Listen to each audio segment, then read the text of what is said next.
Is that I accurate? love what Diddy said. He's absolutely right. Like, I mean, don't get me wrong. It's irritating to see her keep busting shots at me and not paying homage, and then you're gonna bust shots at me. That's really irritating. Yeah, but I love what he said when he said, "Yeah, I think Kim is more irritated with the fact that how the situation is going down, especially with." Lil Kim, the iconic queen bee of hip-hop, has remained mostly silent about her former mentor, Diddy, and his meteoric rise to fame. But now, she's breaking her silence and speaking out against the dark and often overlooked side of Diddy's success. As one of the few female pioneers in a male-dominated industry, Kim's perspective is not just insightful, but also crucial. But what exactly did Lil Kim reveal, and what lies beneath Diddy's success story? Join us as we uncover the untold truths as Lil Kim finally speaks out against Diddy's scary rise to fame. But before we go deep, don't forget to subscribe.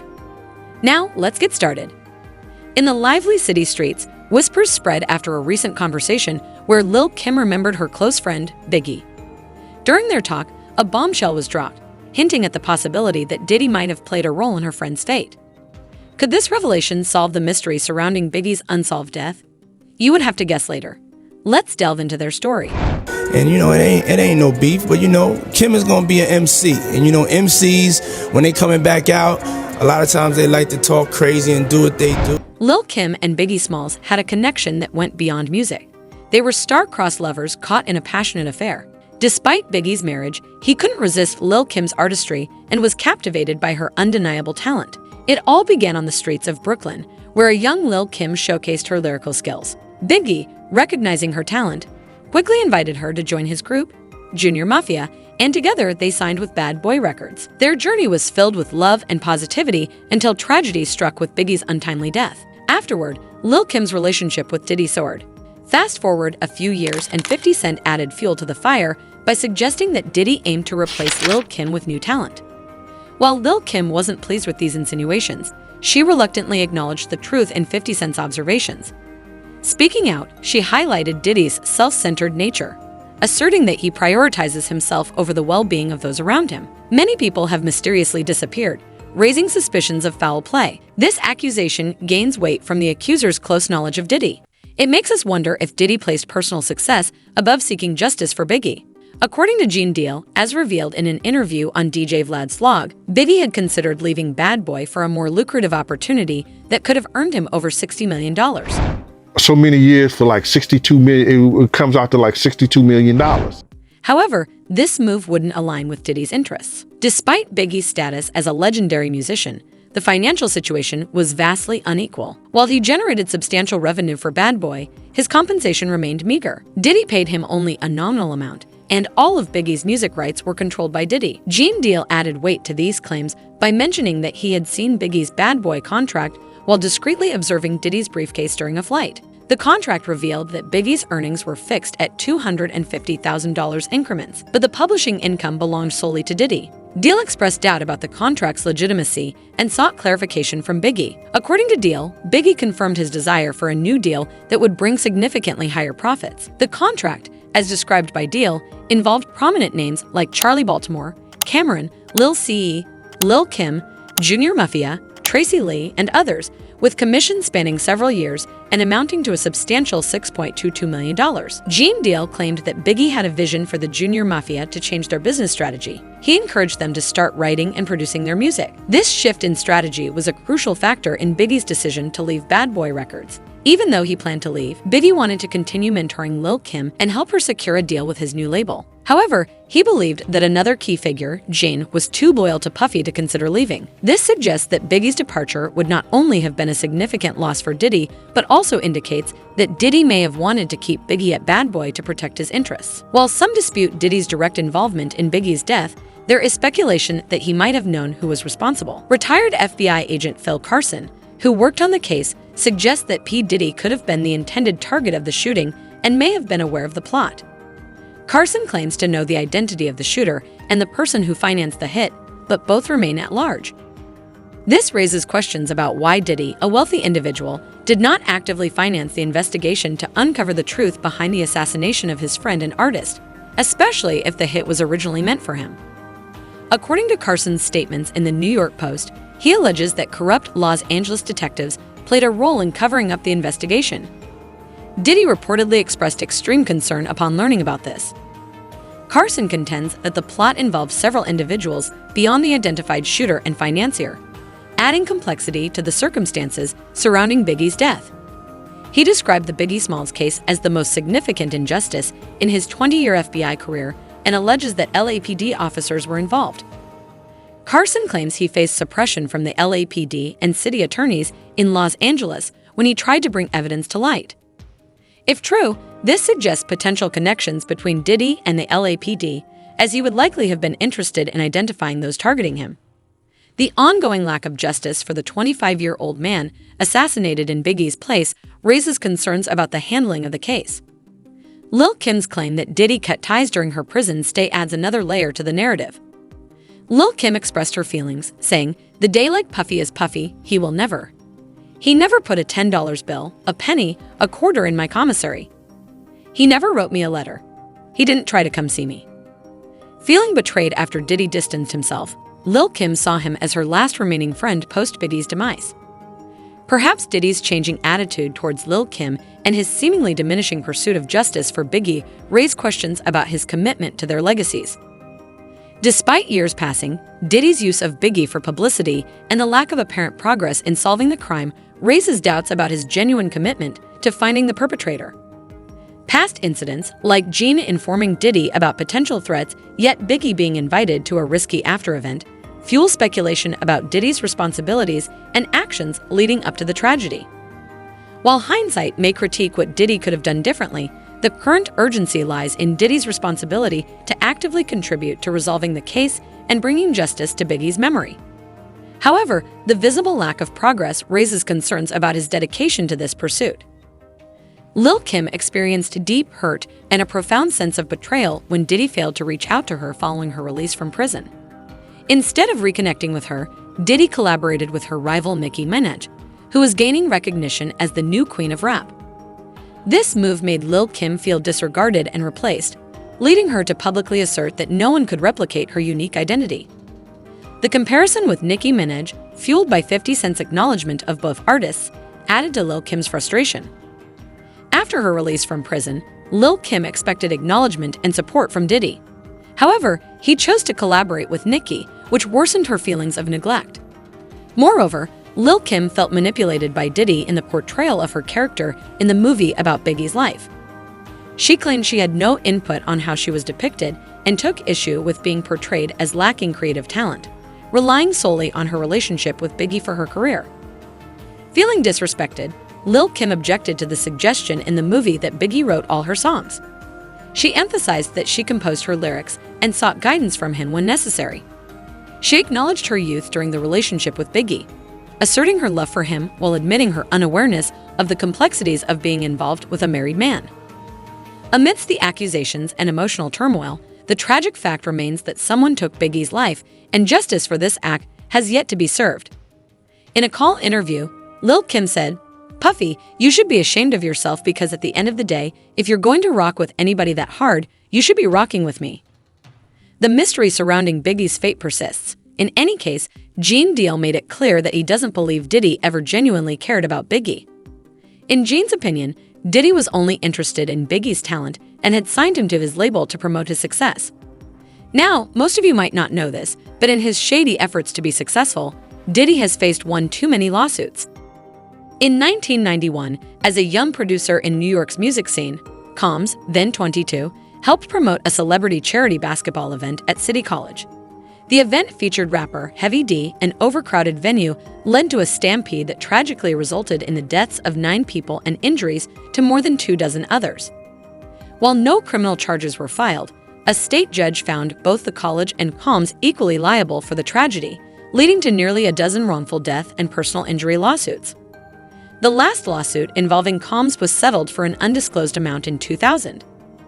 In 1995, a limousine driver, Cedric Bobby Lemon, accused bodyguards hired by Combs to protect singer Mary J. Blige of beating him backstage at a concert.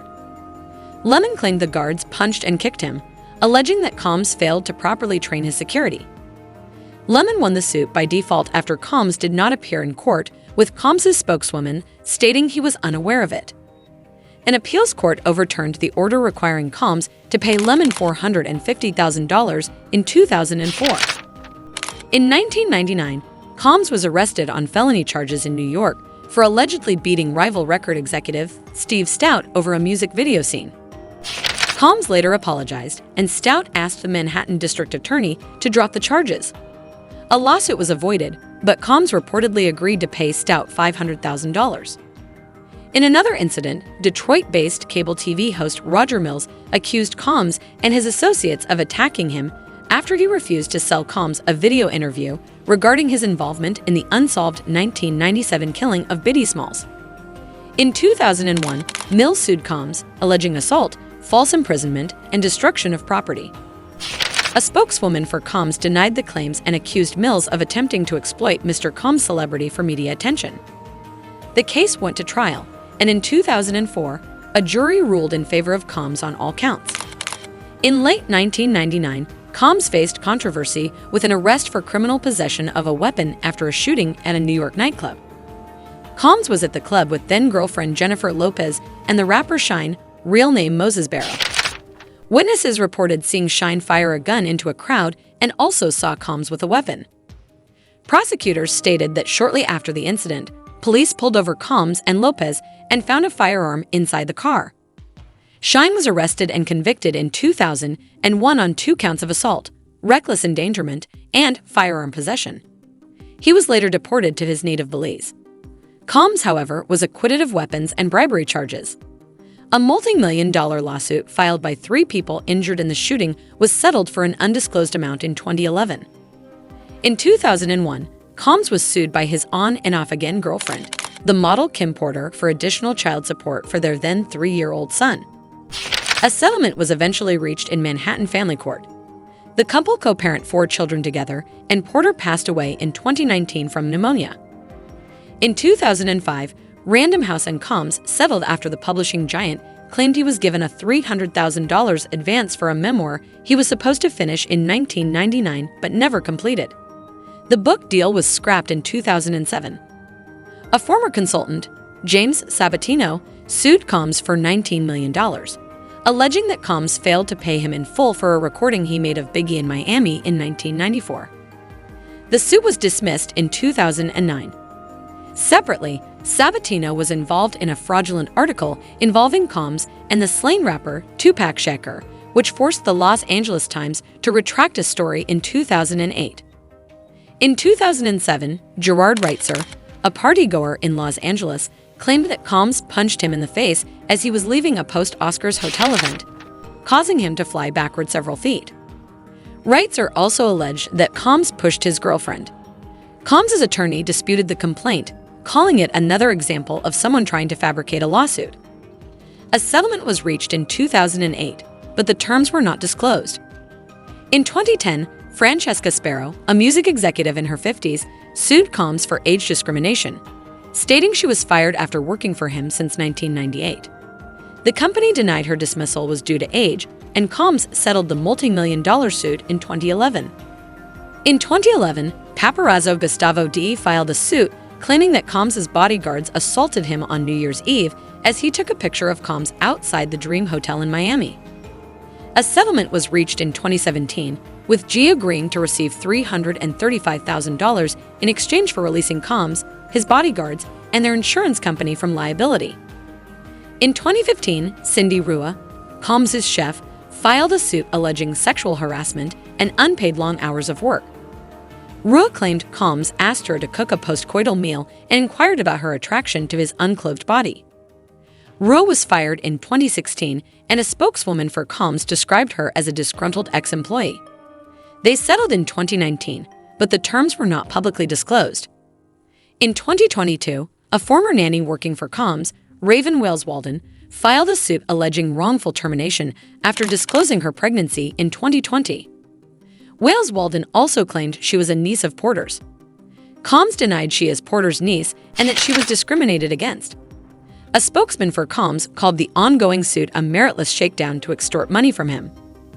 Most recently, on November 16, 2023, singer Cassie, whose full name is Cassie Ventura, took legal action by filing a lawsuit in federal district court in Manhattan. She accused hip-hop mogul Diddy of physically abusing her over their decade-long relationship. Ventura and Diddy, whose real name is Sean Combs, reportedly crossed paths in 2005 when she was 19. The following year, she signed to Combs' record label, Bad Boy Records, releasing her debut album. Their romantic involvement began in 2007. According to documents obtained by the New York Times, Ventura alleges that Combs started displaying signs of control and abuse after the release of her debut album. She claims that he aggressively encouraged her to consume excessive amounts of alcohol and was frequently violent throughout their relationship until it ended in 2018. The detailed court lawsuit provides shocking details about multiple incidents where Diddy allegedly assaulted and threatened the singer. In a statement through her lawyer, Ventura declared, "After years in silence and darkness, I am finally ready to tell my story and to speak up on behalf of myself and for the benefit of other women who face violence and abuse in their relationships." Diddy's attorney, Ben Brafman, vehemently denied the allegations, stating that the lawsuit aimed to tarnish Combs' reputation. A day after Cassie filed the lawsuit, the former couple reportedly settled the case for an undisclosed amount. In an official statement following the settlement, Cassie expressed her decision to resolve the matter amicably on terms she could control. Diddy's lawyer, Ben Brafman, confirmed the settlement but clarified that it did not imply an admission of wrongdoing. On November 22nd, Macy's announced the phased-out discontinuation of Diddy's St. John fashion brand. Despite a decade-long exclusive distribution deal with Macy's, the department store revealed it was evaluating its brand portfolio, not explicitly linking the decision to Cassie's lawsuit. On November 23rd, Diddy faced a second lawsuit from a woman accusing him of assault dating back to 1991, during her time as a student at Syracuse University. The lawsuit alleges that after dining at a Harlem restaurant, Diddy took her to a studio and assaulted her, even filming the act and sharing it with others, resulting in a revenge porn claim. On November 24th, a third lawsuit was brought against Diddy, this time from a woman identified as Jane Doe, alleging assault around 1990 or 1991 at a New York event. The suit claims that Diddy and singer-songwriter Aaron Hall assaulted her and her friend, with Diddy later assaulting and choking Jane Doe at her home. About a week after Cassie's initial lawsuit, Roger Bonds, a former leader of Diddy's security team, came forward on Instagram backing Cassie's side of the story. He claimed to have intervened in a 2009 incident and suggested he had saved many other women from abuse by Diddy. On November 28, 2023, in response to the allegations, Diddy temporarily stepped down as chairman of media company Revolt. TMZ reported that the reduced role was temporary. On the same day, Capital Preparatory Charter Schools ended their partnership with Diddy, citing an evaluation made in light of ongoing assault allegations and legal issues. While none of these insiders have explicitly confirmed their intention to testify, the looming uncertainty must undoubtedly be unnerving for Diddy. The uncertainty of when or if the court will require him to address the charges adds a layer of anxiety to the situation.